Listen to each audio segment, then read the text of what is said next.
Vamos ver aqui. Pô, cara, estamos ao vivo.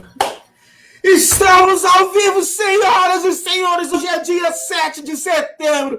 É o dia da pátria. Vamos agradecer a Dom Pedro, que pegou a espada. Pegou nada. Ele pegou foi uma caneta, senhoras e senhores. Você acha que ele ia na beira de um rio gritar o que quer que fosse ser gritado? Ainda mais uma frase tão batida que, se você for pesquisar, você vai ver que independência ou morte está no hino de pelo menos uns 3 ou 4 países, mas não importa, hoje é feriado! Bom dia, pessoas! Estamos aqui hoje com uma visita muito especial, que é o professor Renato Gonzaga. Bom dia, professor, como estamos? Bom dia, Morim. Bom dia aos nossos ouvintes, aos nossos telespectadores. Hoje a gente está aqui no Café com Cultura, um feriado, dia de acordar cedo e discutir a nossa cidade.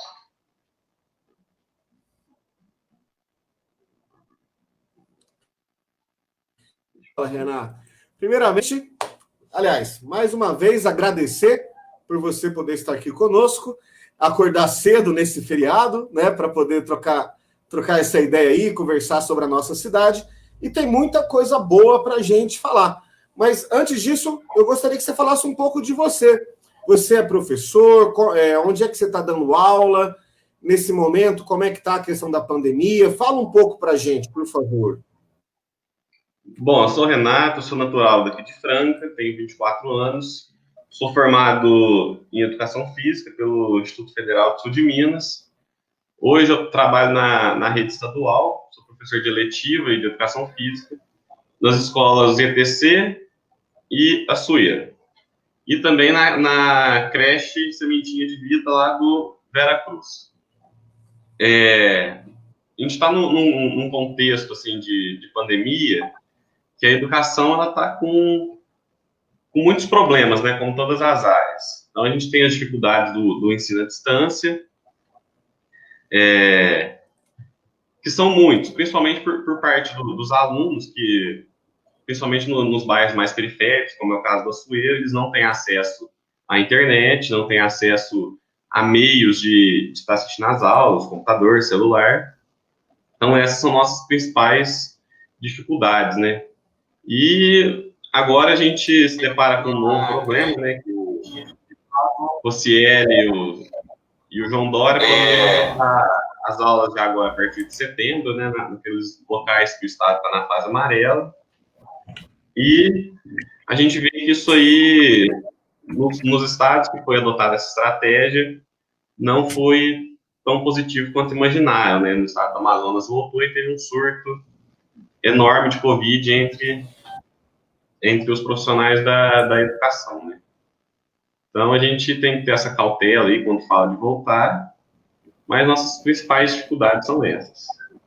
E no caso da educação física, ainda mais porque não tem a parte prática, né? Então, essa parte prática, os alunos acabam perdendo e a aula fica restrita muito no teórico.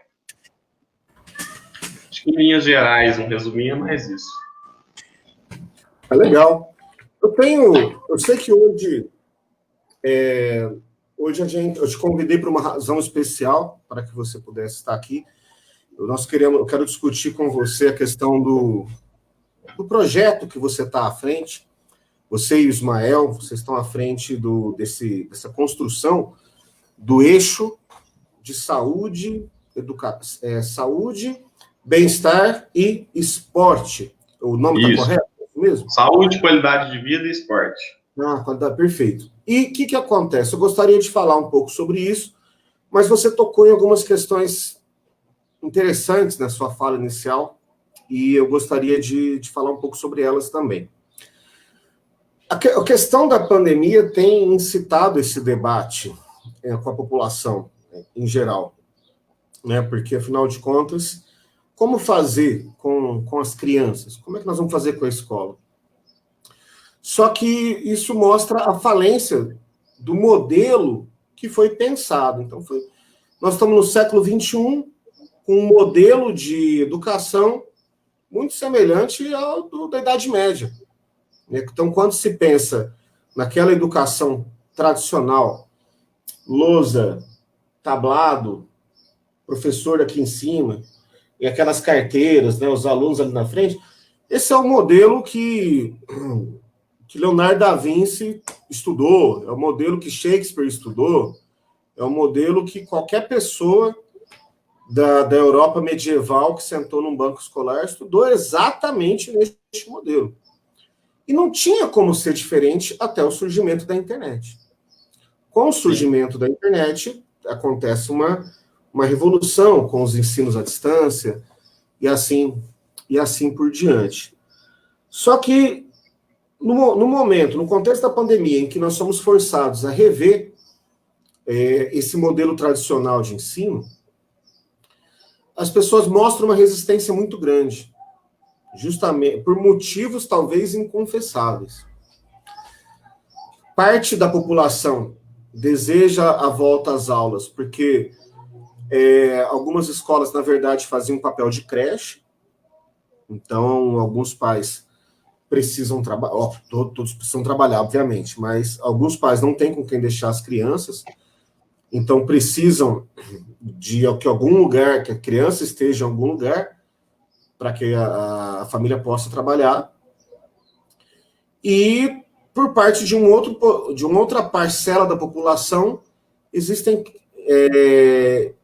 aí o apego formal com relação a esse modelo. Então, olha que interessante. Nós estamos discutindo milhares de coisas, mas, na verdade, nós não estamos discutindo educação. Porque, não, tem que voltar para não perder o ano letivo. Gente, mas não perder o ano letivo? O que é um ano letivo? Assim, o que é perto assim, da vida das pessoas, né? Sim. Então, mas tem a chance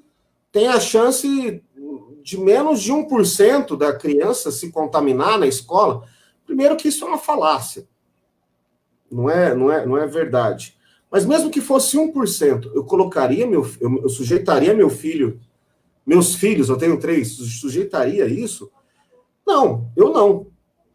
Mas temos pais que sim, que acreditam que não tem problema, afinal de contas, esse vírus aí, ele não pega nas crianças, ou ele não é fatal para as crianças. Infelizmente, esse vírus pega em criança, as crianças elas não conseguem ter os mesmos cuidados que os adultos com relação à contaminação. Então, a criança pega na mão de criança, brinca, criança leva a mão à boca sem lavar, come sem lavar a mão. Se não está claro para grande parte dos adultos como é que se dá a transmissão por vírus, como é que a gente vai exigir isso de crianças, né? Não, mas você pode, a escola pode receber esse pessoal de volta se tomar todos os cuidados. Que falácia! É uma falácia, porque não tem como você tomar todos os cuidados se o principal cuidado, que é evitar aglomeração, não está sendo cuidado, não está sendo tomado. Então, vamos tomar todos os cuidados, menos um, né? Então, ou seja, vamos tomar o cuidado de não se reunir, esse cuidado nós não vamos tomar, mas todos os outros nós tomaremos. E sem falar na questão terrível, que é das escolas particulares, que fazem uma pressão e um lobby gigantesco para forçar alguma espécie de normalização para que ela possa justificar as mensalidades altíssimas que ela cobra. Então, grande parte das escolas, aliás, a esmagadora maioria, talvez todas as escolas particulares, estão perdendo alunos neste contexto de pandemia, porque o pai vai lá e cancela, e fala, não, esse ano perdeu, eu quero cancelar, eu não vou levar os meus filhos, eu não vou ficar pagando escola para ter teleaula. Aí a pessoa, com razão ou sem razão, ela vai lá e cancela. O fato é que em alguns estados isso foi mais evidente, como no caso do Rio de Janeiro. Chegaram a fazer uma campanha criminosa dizendo que as crianças precisam voltar a ter o convívio, que as crianças precisam voltar a ter socialização. E por que eu digo que ela é criminosa? Porque ela parte de um princípio de que pegar vírus ou não pegar vírus é como se fosse uma questão de opção. E não é. Todos sabemos, o Brasil está chegando aí a quase 130 mil mortos, é justamente por conta de comportamentos como esse. Você já contou que em alguns estados nós tivemos uma volta às aulas precoce, e por conta disso esses estados estão tendo que rever, mas quantas vidas foram perdidas no meio do caminho aí, para que eles tivessem que rever esse posicionamento. Pois bem, então, tá difícil, nós somos professores, estamos tendo que nos adaptar por conta desse contexto da pandemia, e a pandemia está aí, e aqui no município de Franca está, apesar de ter demorado para chegar aqui, parece que o município não tomou as providências necessárias para que as coisas pudessem acontecer, e infelizmente nós estamos chegando aí agora a 100 de mortos e mais de 4 mil infectados. Você e outras pessoas fizeram um estudo profundo com relação à saúde do município. Esse estudo irá compor o eixo da saúde do plano de legislatura do Coletivo da Cultura, que pretende disputar uma vaga no Legislativo francano. E eu gostaria que você falasse um pouco sobre isso, que você contasse um pouco como é que foi esse estudo, o que vocês estão vislumbrando ali. Eu sei que o estudo não trata-se especificamente da Covid, né, mas eu quero que você fale tudo o que esse estudo tem, em todas as direções que ele tem se esforçado. Certo. Morim, ainda partindo do assunto que você estava citando, a gente ainda tem que levar em consideração que muitas crianças moram com parentes do grupo de risco, né? Então, a gente tem milhares de famílias onde as crianças moram com seus avós. E o risco de contágio numa escola é gigantesca, né? É só a pessoa notar o próprio ambiente físico, né? Como você citou, a sala de aula, fechadinha, a parte do recreio, e é impossível manter o isolamento entre as crianças, né? Mas, em relação ao município de Franca, nós do coletivo, do Eixo da Saúde, a gente se debruçou em alguns documentos que o nosso município traz, por exemplo, o Plano Municipal de Saúde, para a gente ter uma ideia de que saúde que nós vamos construir em Franca a partir do ano que vem.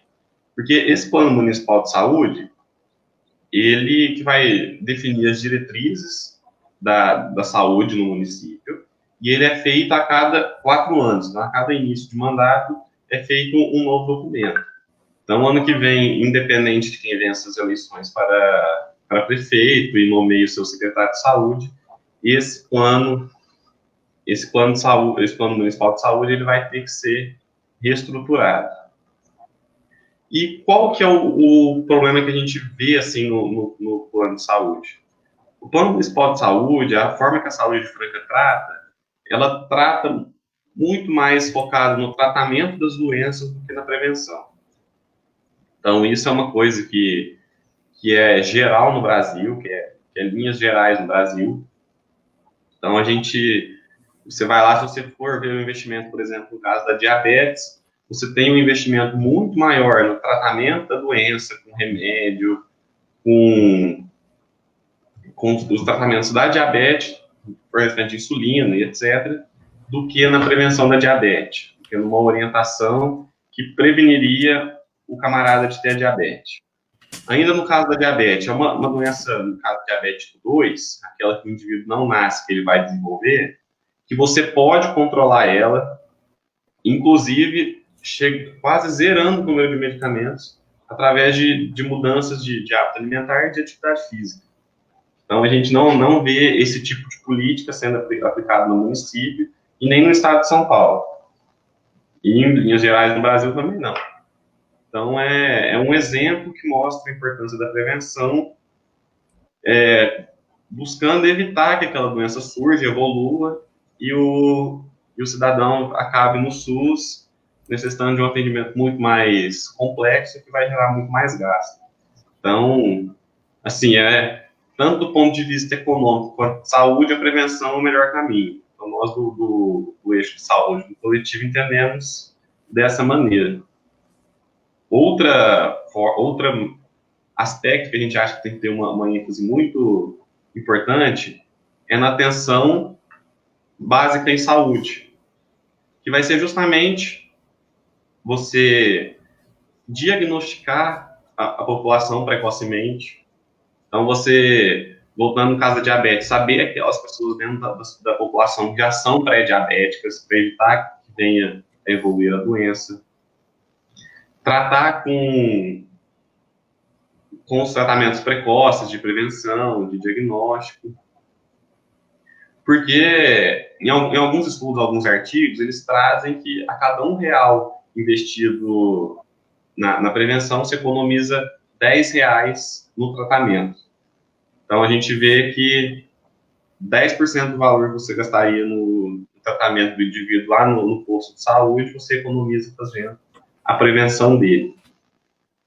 Outro aspecto que a gente julga muito importante é em relação às equipes de saúde da família. O que seria essa equipe de saúde da família?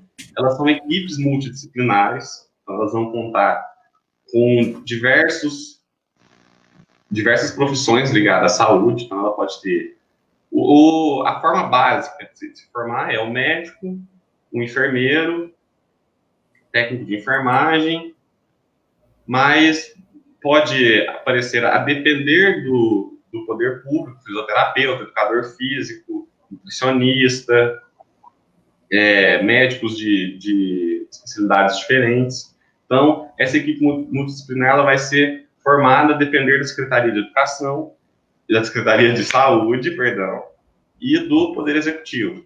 Então, ela não tem uma formulação exata padrão. E qual que é a questão disso? A maior parte das equipes de saúde da família de Franca, elas não têm essa complexidade maior que eu citei. Elas ficam restritas ao médico, ao técnico de enfermagem, ao enfermeiro. Então, novamente, uma escolha por profissionais que geralmente vão trabalhar mais quando a doença já se instalou. Então, essa é uma questão importante. Hoje, na nossa cidade de Franca, o número de equipes multidisciplinares, elas não têm capacidade de atender toda a população. No Brasil, as equipes de saúde da família, elas atendem cerca de 44% da população. Em Franca, esse número não tem o dado exato, mas ele não abrange a maior parte da população, porque cada equipe as normativas do SUS indicam que se deve ter ao menos que uma equipe de saúde da família atende 4.000 pessoas. Então, aqui no município de Franca, a gente teria que ter um número muito maior do que nós já temos. Outras questões que a gente traz no texto, e de propostas, e que aí o Ismael desenvolveu de uma forma mais ampla, ele se dedicou mais ao estudo dessa parte, é sobre medicinas alternativas. Então, tranquilo. Renato, desculpa te interromper. Antes da gente entrar no ponto das medicinas alternativas, eu quero me ater à questão do sistema de saúde que existe hoje em Franca. Aqui. Então, inclusive, o Ramon, ele fez um comentário aqui, deixa eu buscar. Tá lá, ó. Se a gente tem alguma informação sobre essa questão da educação popular em saúde no município. Antes de você responder, eu quero trazer um pouco da experiência que eu tive esses últimos dias, justamente por conta desse nosso envolvimento na construção do plano de legislatura na área da saúde. Ontem, no programa Lugar de Mulher, a Mariana teve a satisfação de receber a Marisol, que é enfermeira, e ela está há muitos anos no sistema de saúde aqui de Franca. Eu pude acompanhar a entrevista que ela deu e ajudou a entender muita coisa que estava obscura. Mas mesmo antes de conversar com a Marisol, eu pude conversar com outras pessoas, né? Todos enfermeiros e enfermeiras que estão na linha de frente do tratamento da Covid aqui em Franca. E quanto mais eu converso, mais eu fico assustado, porque saber como é que as coisas estão acontecendo de maneira equivocada. Então, quando você traz, no começo da conversa, quando você fala que 1 quilo, que 1 grama de prevenção, ela vale por 1 quilo de remédio, na verdade, você trouxe com outras palavras, né? Você fazendo cada unidade de investimento que acontece ali na prevenção, se economiza muito com remédio posteriormente. E é um ditado popular, né? Cada grama de prevenção vale por 1 quilo de remédio. Franca não tem nada de prevenção. Ao contrário. Ao contrário. A nossa cultura é uma cultura medicamentosa. A nossa cultura é a cultura só de remediar. A Lívia trouxe um comentário mais cedo aqui. Ela escreveu, ó, é melhor prevenir do que remediar, mas nós não temos prevenção. É claro que quem poderia prever que nós estaríamos diante de uma pandemia no Brasil, no mundo, neste momento? Ora, não existia prevenção de que aconteceria uma pandemia, mas nós poderíamos ter um sistema melhor organizado. Por quê? Se não pandemias dessa grandeza, mas outras crises sanitárias, econômicas, epidemiológicas também de menor grau, são recorrentes. E nós já passamos por algumas, volto a dizer, nenhuma dessa grandeza. Mas nós não estivemos preparados em nenhuma delas, porque nós não encaramos a saúde como sistema. Então, existe um sistema de saúde? Sim. O SUS é o Sistema Único de Saúde. Mas em Franca, será que o sistema que nós temos em Franca hoje dá conta da atual situação e das outras situações? Resposta: não. Não é que ele não dá conta hoje, ele não dava conta antes. E aí o que acontece? Uma cidade de quase 400 mil habitantes, nós temos 2 unidades de pronto atendimento. 2. Nós temos a UPA da Anitta. Eu tenho certeza que muitas pessoas que estão nos ouvindo aqui agora sequer sabem onde que fica o Jardim Anitta, porque essa é uma realidade aqui, as pessoas francano não conhecem Franca. Então, existe uma UPA lá e existe uma UPA no Jardim Aeroporto. A UPA do Jardim Aeroporto, ela é um pouco melhor estruturada. A UPA do Anitta, ela tem uma equipe reduzida, está passando por muitos problemas nesse momento. E por que passa por problemas? Ora, o Álvaro Azul, que também era pronto-socorro, foi transformado em centro de referência da Covid. Então, todo mundo que está com sintoma de doença respiratória, o cara está com dor de garganta, o cara está com falta de ar, ele tem que ir para o Álvaro Azul.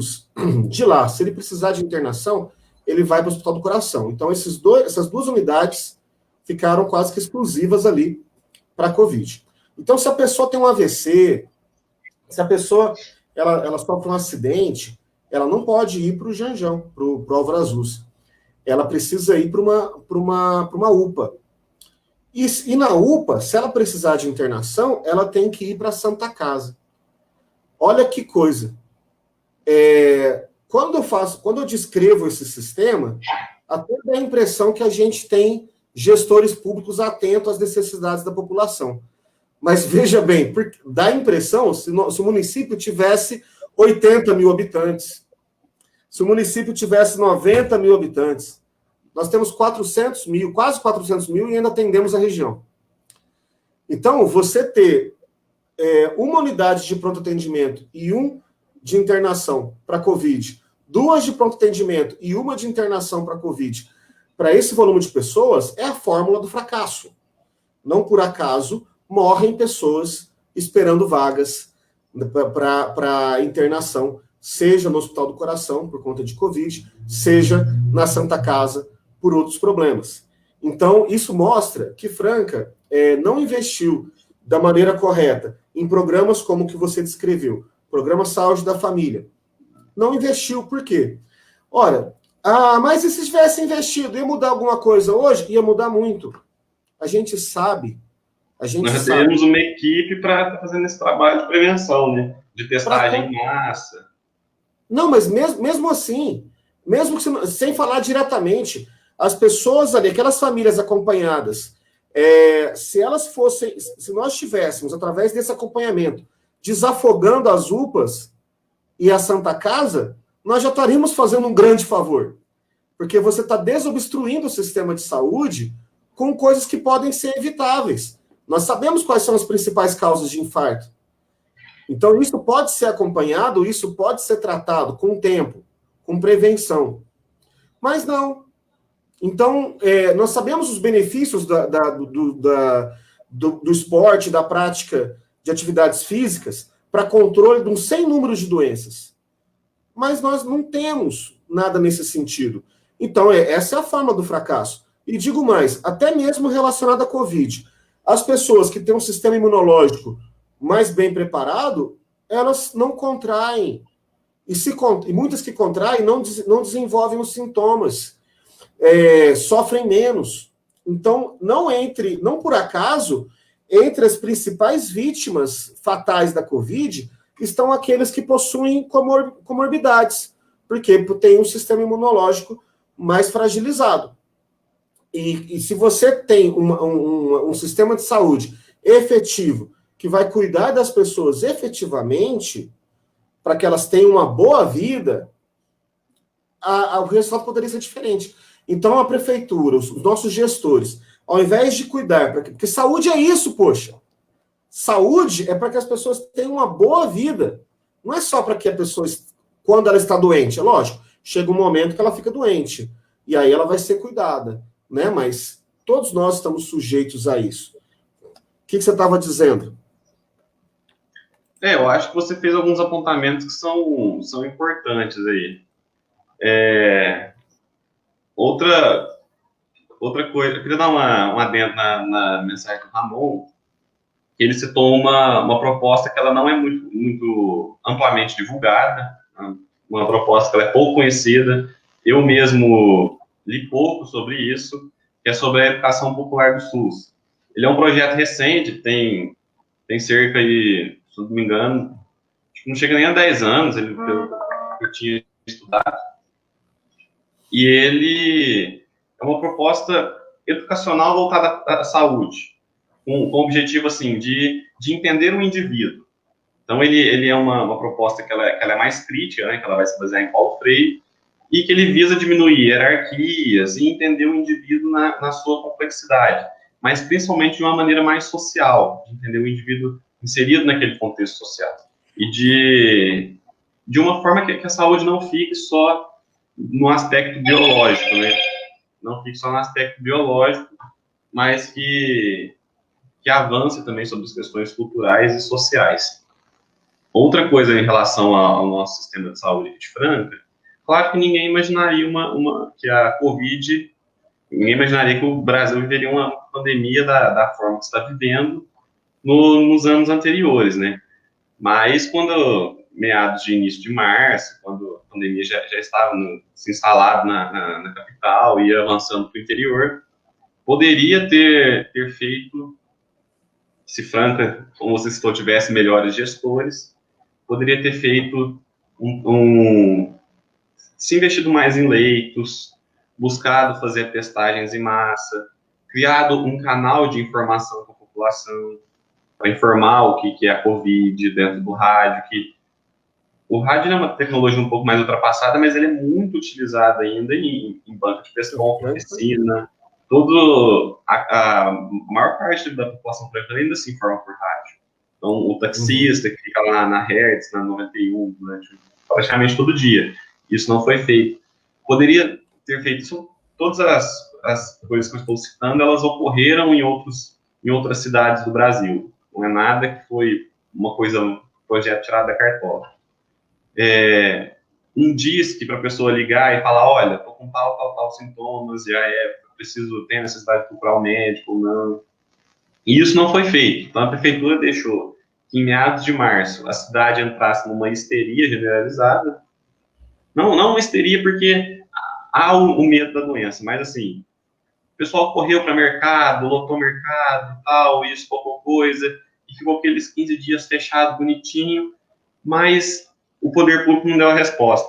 Não falou, olha, vocês fizeram a parte de vocês, nós conseguimos os leitos, o Estado fazer a parte dele, nós vamos voltar com cautela. Não houve isso, então ocorreu que agora parece que a população brasileira vive em estado de negação, né? Ela nega a doença, lota a praia, ela faz festa, vai pro bar, quer que volte às aulas e academia aberta, tudo aberto e todo mundo ignorando esse problema grave que a gente está vivendo. Mas isso é aquela história do ovo e da galinha, né? A gente não sabe, não está muito claro para a gente o que é causa e o que é reação. Me falo com relação aos nossos gestores. É difícil a gente identificar se nós temos esses gestores que nós temos, porque eles são um reflexo da sociedade que nós temos nesse momento, ou se a gente tem essa sociedade porque nós não temos lideranças capazes de trazer outro tipo de informação ou de atitude perante a crise. Eu penso que muito poderia ser feito. Eu não estou entre aqueles que acham que tem que trocar o povo. Eu estou entre aqueles que acham que tem que trocar os gestores. Porque afinal, não vamos, o povo é esse, com as suas crenças. E é reflexo do gestor, na verdade. Então, ele não pode se esperar muita coisa. Porque ele não necessariamente ele possui formação. Não necessariamente ele está atento àquilo. O povo ele tem preocupações objetivas, do tipo, eu preciso trabalhar, eu preciso sustentar minha família. Sim. Agora, espera-se do gestor que o gestor ele oriente e possibilite o povo para que ele consiga fazer isso com tranquilidade e em segurança. Espera-se isso do gestor, né? Então, veja bem, vou dar um exemplo simples.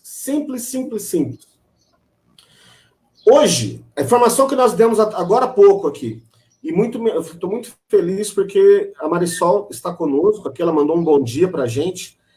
Eu não sei se hoje ela está trabalhando ou se ela está em casa podendo descansar nesse feriado. Mas o fato é que a Marisol, entre outras pessoas, estão na linha de frente, sabem bem o que eu vou falar aqui. A prefeitura sequer fez a divulgação correta sobre como está o atendimento de Covid no município de Franca. Ou seja, uma pessoa hoje que começa a manifestar sintomas de Covid, fica com febre, garganta ruim, tosse, e é terrível, tá? Eu conversei sexta-feira por telefone com uma menina. Eu digo menina, mas ela tem 35 anos. É aquela mais jovem que eu, então eu falo menina. Eu conversei com essa menina, chama Isamara. 35 anos de idade. Ela e o marido estão com Covid, estão em casa, e ela, muita febre. Ela ia falando comigo no telefone, tem uma hora que ela dava umas desfalecidas. E aí... Só que a gente tinha que falar, né? Ela estava tentando fazer a inscrição dela na Lei Aldir Blanc, e eu estava tentando auxiliar ela por telefone. E ela estava muito ruim. Então, ou seja, isso quebra um pouco aquela história. Jovem não pega. Pega sim. É uma gripezinha. Não, a pessoa sofre. É duro. É danado. Ninguém espera passar por isso. Mas, enfim, imagina que a pessoa está desenvolvendo aqueles sintomas ali. Grande parte da população não sabe que ela precisa ir lá no Álvaro Azus. O que ela faz? Então, a pessoa é moradora ali do Santa Bárbara, a pessoa pega e vai na UPA do aeroporto. Só que a UPA do aeroporto não está preparada para tratar Covid. Só que até a pessoa ser atendida, ela já teve contato com outras pessoas, ela vai ter que ter contato com um profissional da saúde que vai orientá-la, vai falar assim, olha, você, para ser atendido, você está com sintoma de Covid, você vai ter que ir lá para o Álvaro Azus. A população fica revoltada, porque ela já está com febre, ela já está desfalecendo. Muitas vezes ela não pode contar com transporte privado, ela vai ter que contar com transporte público, de péssima qualidade e caro, que é o que a gente tem em Franca.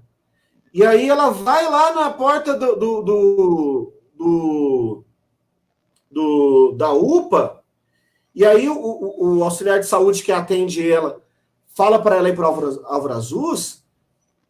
Ela estava ali na UPA de boa vontade.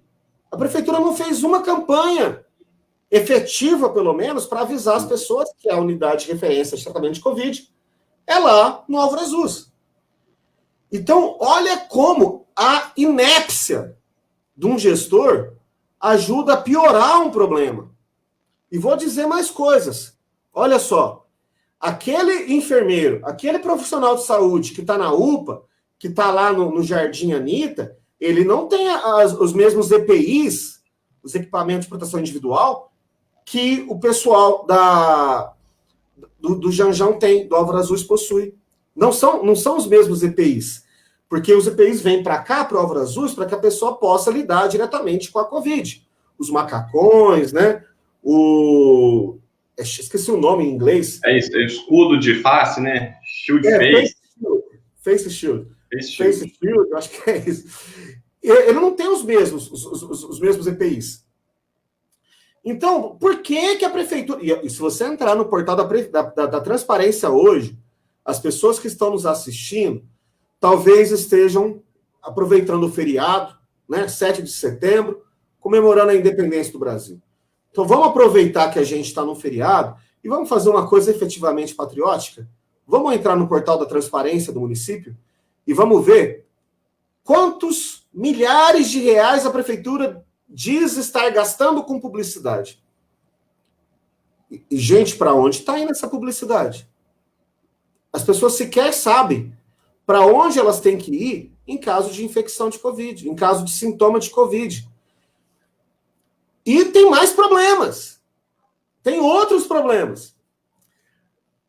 A pessoa, quem assistiu a live com a Marisol ontem, quem não assistiu, olha, eu peço, por favor, assista. Vai lá na página do Coletivo da Cultura, vai na página Lugar de Mulher, a entrevista dela com a Mariana, entrevista fantástica. Assistam.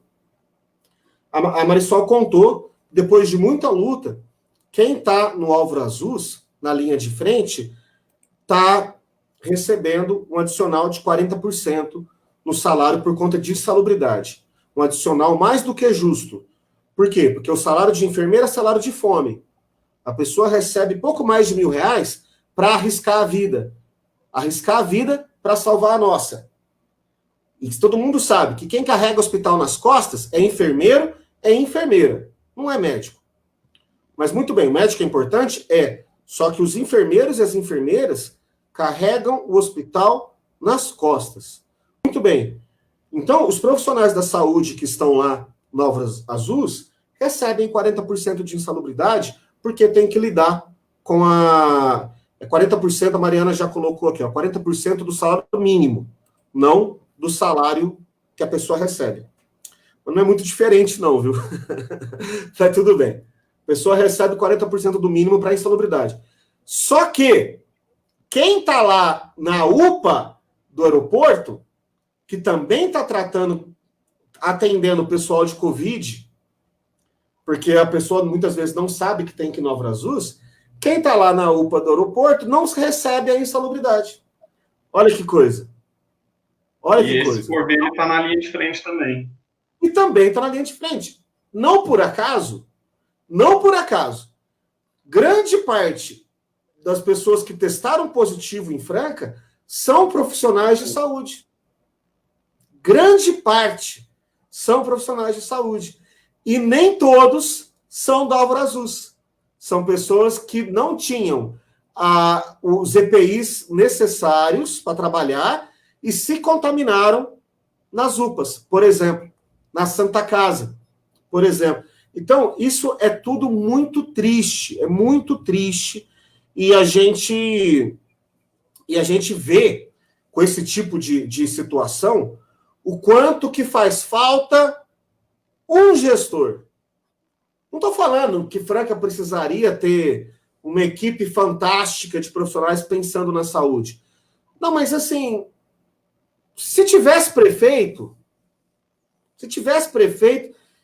seria diferente. Seria diferente. Com todo o respeito que eu tenho pelo ser humano, que é o nosso prefeito, é um ser humano muito legal, só que como prefeito, a sua inépcia a sociedade está pagando um preço muito alto por essa inépcia, né? E também por nós não termos uma Câmara que fiscaliza, enfim, é uma coisa terrível, terrível mesmo. Mas tudo bem.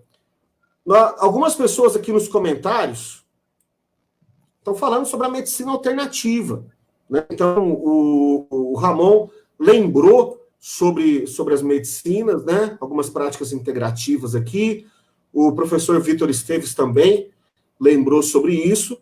E você já havia comentado que no plano de legislatura que vocês estão escrevendo, que vocês estão desenvolvendo, tem uma parte relacionada a isso. Você poderia comentar um pouco com a gente? Claro. Morim, só para a gente encerrar essa questão dos gestores, a gente vê a falta de um gestor em Franca ao comparar a nossa cidade com outra cidade aqui próxima da gente, que é Araraquara.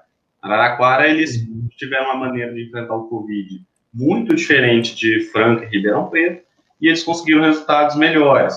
Então, eles fizeram testagem em massa, então, sabendo aqueles que já estavam contaminados, era mais fácil fazer o isolamento. Investiram muito na informação, que é algo que, como você citou aqui em Franca, não foi bem feito. E aí não dá para você culpar a população. Porque se o cara está se sentindo mal, está se sentindo doente, ele vai numa UBS, ele vai numa UPA, ele vai procurar o atendimento que está mais próximo dele. Se ele não tem a informação e a forma de acessar o PS do Álvaro Azuis. Então, era só esse comentário que eu queria fazer aqui, porque realmente a falta de um gestor, principalmente a nível nacional, traz muito esse problema. Então, quando você menospreza a doença, menospreza o isolamento, incentiva o uso de remédios sem comprovação, você cria um problema social gigantesco e que é difícil de reverter. Então, você vai tentando reverter, mas é difícil. Em relação às práticas... Desculpa, acabei te atropelando, espero que não tenha machucado. Mas é o seguinte, nós precisamos de pessoas sensíveis aos problemas da população, tá? Precisamos de pessoas que saibam o que está acontecendo, que saibam, que entendam qual que é a realidade e sejam capazes de transformá-la. Grande parte das pessoas que estão lá na prefeitura hoje e estão na Câmara dos Vereadores hoje, sequer são usuárias do sistema de saúde municipal, público. Então, a pessoa, ela frequenta hospital privado, então ela não sabe o que é o...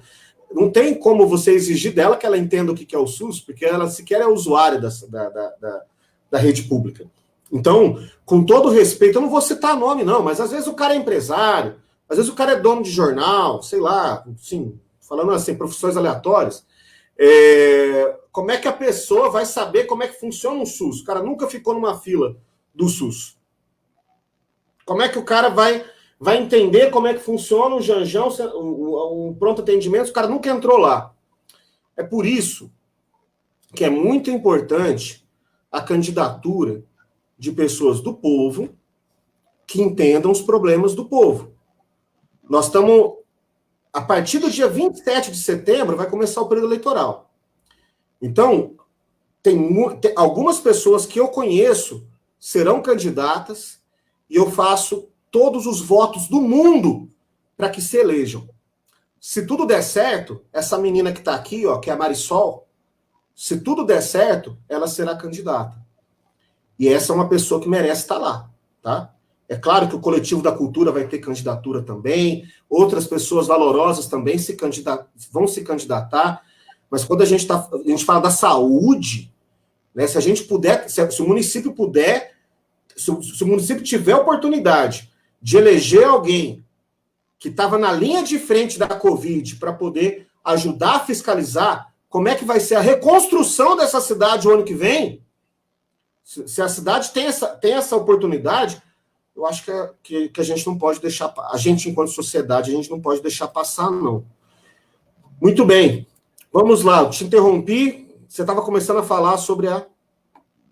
Isso, eu ia iniciar falando sobre a medicina alternativa, mas antes eu queria pontuar um assunto que me assustou muito. Ontem eu estava vendo Fantástico, não sei se você chegou a ver, onde houve uma reportagem, um estudo que 83% das pessoas que estão na linha de frente do Covid estão em sintoma de burnout. O que é isso? Então, os enfermeiros, técnicos, médicos, recepcionistas, as pessoas que estão lá no hospital, fazendo plantão de 12, de 24 horas, trabalhando praticamente sem descanso, muitas sem ver as suas famílias, porque, de repente, tem um parente, um filho, criança, tem a sua preocupação, então deixa com os pais, com os avós, e esse estresse generalizado em cima dessa pessoa deu a crise de burnout, né? Então, acho que 83% é um número muito grande. E qual que é a principal reivindicação dessas pessoas? Elas nem chegam a falar de salário, de jornada. Elas falam assim, a gente não tem remédio para fazer intubação. A gente não tem EPI. A gente não tem anestesia. Então, se pensa, eles estão lá na linha de frente, correndo risco da doença, muitas vezes com salário defasado. E a preocupação deles ainda é com o paciente, com salvar aquela vida sem ter recurso. Então, isso é uma coisa que é muito triste e que, assim, majoritariamente a grande maioria está sofrendo com isso. Então, a gente tem aqui a profissional de saúde, né, desejar a solidariedade para a Marisol, está vivendo nesse momento, e tenha força e serenidade para estar trabalhando. Bom, questão de medicina alternativa, saindo um pouquinho do tempo. Nós lá do coletivo, nós estamos desenvolvendo em relação às PICs. O que são as PICs? São as práticas integrativas complementares. Então, elas são práticas alternativas que vai auxiliar no tratamento das doenças. Então, existe esse braço de força que o Vitor existiu, e que o Vitor citou, mas as PICs não buscam essa queda de braço. Não é derrubar a medicina tradicional em detrimento da alternativa e vice-versa. É uma complementação que as PICs propõem. Essa queda de braço, ela existe, mas é porque a indústria farmacêutica não aceita as medicinas alternativas e vai buscar boicotá-las porque ela quer vender o remédio, né? Ela não quer que a pessoa se cure de uma outra forma. Dentre as PICs que a gente está citando no nosso texto, que a gente está estudando, o Ismael teria mais propriedade para falar, vou intervir num assunto que ele tem que se debruçar mais, e depois se eu falar bobagem, ele me corrige. Mas são práticas, como, por exemplo,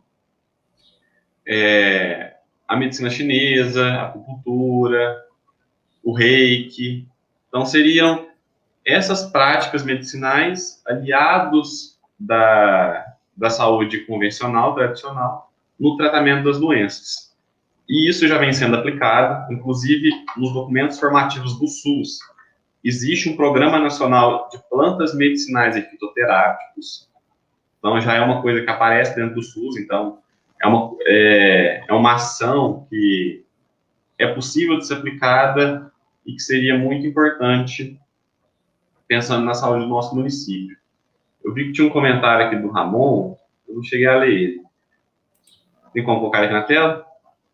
Pessoal, tem algo que eu acho importante falar também, com relação à prevenção. É difícil o trabalhador acessar mecanismos de prevenção, como exames e atendimento médico para avaliações. A maioria trabalha em jornada similar à das UBS da cidade, não tem espaço nem possibilidade de se tratar sendo estigmatizado pelos seus chefes. Isso aqui que ele trouxe é uma verdade. Então, a UBS ela funciona basicamente em horário comercial e o trabalhador ele vai ter dificuldade de acessar esses ambientes. E eu trago uma outra informação sobre a prevenção, né? No Brasil, a expectativa de vida das mulheres é maior que a dos homens. E ao que se deve isso? Os estudos concluem principalmente a prevenção. Então, ele fala sobre o preconceito que o trabalhador sofre, é uma verdade. De repente, uma mulher fala, estou indo fazer um exame de rotina, ir lá no médico fazer exame de rotina. O pessoal vê com tranquilidade. Um homem falar a mesma coisa, fala, é frescura, quem procura acha. Então, tem esse estigma social em cima das práticas preventivas. E é isso. Mais algum comentário? Deixa eu dar uma olhada. Tivemos diversos comentários aqui, foi uma alegria muito grande ler cada um deles. Eu depois vou voltar para poder, aqueles que eu não coloquei na tela, que por acaso eu tenha deixado passar, eu volto depois. Mas a Lívia acabou de postar um aqui, eu gosto desses grandões que dá para eu esconder, ó. Olha que da hora. Uou. Mas vamos lá, ó. Por ser servidora, tenho convênio. Porém, quando tive problemas graves com a saúde do meu filho, foi o SUS que estava preparado para tratar a doença. Precisamos reconhecer e valorizar o SUS, e cada um que trabalha para mantê-lo funcionando, apesar do congelamento dos investimentos. Muito bem colocado, Lívia. Perfeito.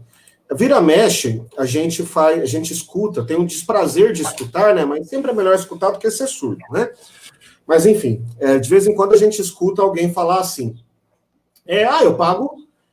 Para que eu vou pagar imposto? Para que eu pago imposto? Eu não uso o sistema de saúde. Por mim, pode acabar o SUS. Gente, mas tem tantas formas de destruir esse argumento que eu sempre fico em dúvida por qual que eu começo. Né? Então, de repente, a pessoa fala assim, legal, então você tem convênio? Que gracinha. Mas talvez você tenha convênio aí para poder tratar, para tirar uma verruga, né? Então, um dermatologista, aí você vai lá, o dermatologista tira. Ou então você está com dor de garganta, tem convênio? Beleza, você vai lá na Unimed, o médico te dá atestado, te dá o remédio, gracinha, ótimo. Mas a hora que você estiver com câncer, meu amigo, a hora que você precisar fazer um tratamento oncológico, o tratamento oncológico é muito caro. É muito caro. Então, e quem não entende muito bem isso, pelo menos... talvez saiba da Netflix, né? Tem um seriado muito bom lá, que, na minha opinião, é o melhor seriado que já existiu em todos os tempos, chamado Breaking Bad. É a história do Walter White, um professor como eu e o Renato, que nos Estados Unidos se deu as voltas com uma doença, com câncer, e ele teve que começar a vender metanfetamina para poder custear o seu tratamento, mas aí a série ela tem outros desdobramentos depois que são interessantíssimos. Mas uma série o SUS, ele não atende só o indivíduo, o SUS ele atende toda a sociedade. Eu gostaria de ter mais tempo para poder falar sobre isso aqui, mas infelizmente hoje nós temos que terminar agora às 10 horas em ponto. Então, professor, eu gostaria de agradecer a sua presença e pedir que você faça as considerações finais. Bom, gostaria de agradecer ao Amorim por estar aqui hoje dividindo esse espaço com a Café com Cultura, que já teve tantas pessoas bacanas aqui, debatendo os mais diversos assuntos. Agradecer a cada um dos que realizaram os comentários aqui, porque a gente vê que tem interação com o público, tem sentido a gente estar aqui nesse evento, né? A gente não está falando sozinho.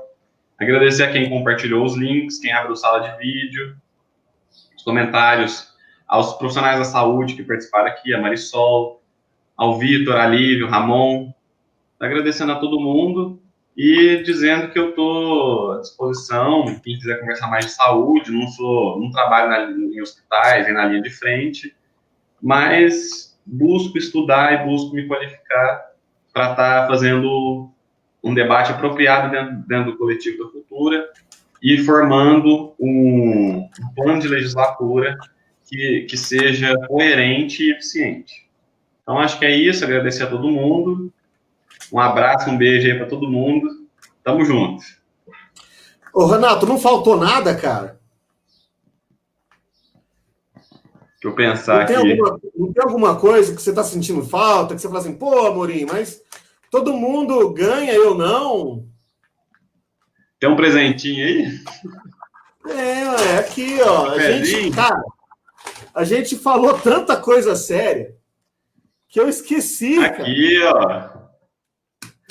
Eu esqueci de te falar do café, cara. Ó, pessoal, desculpa. Programa Café com Cultura é patrocinado pelo café da Fazenda Santa Júlia, tá joia? Esse café é fantástico. Ele é uma gentileza do produtor Milton Monteiro e todos os nossos convidados recebem esse café aqui. Oh, maravilha! Não, Renato, mas ó, hoje nós já começamos tensos, né? A gente começou bravo, tratando de um assunto sério, falando. E a gente esqueceu de tomar um cafezinho para relaxar aqui, ó. Poxa vida. Seco aqui, ó. Nossa, ó, esse aqui, vou dar um jeito de chegar até você essa semana, tá? Ô, agradeço. Sexta-feira eu vou lá no IPRA. Aí eu deixo para você lá, beleza? Beleza. Deixa lá, eu passo e pego depois. Sem contato social, hein? Não, eu deixo lá, aí ou seu pai pega, ou você passa lá e pega. Pessoal, ó, agradecer também todo mundo que esteve aqui, especialmente a Marisol e o Paulo Figueirali, os dois enfermeiros, os dois na linha de frente, salvando vidas. Esse programa é em homenagem a eles e a todos os demais que estão cumprindo com essa tarefa tão dura e tão necessária que é estar na linha de frente da Covid. Obrigado. Obrigado, Renato. Valeu. Uhul. Valeu. Até mais. Abraço. Valeu. Boa semana, pessoal. Tchau, tchau. Obrigado.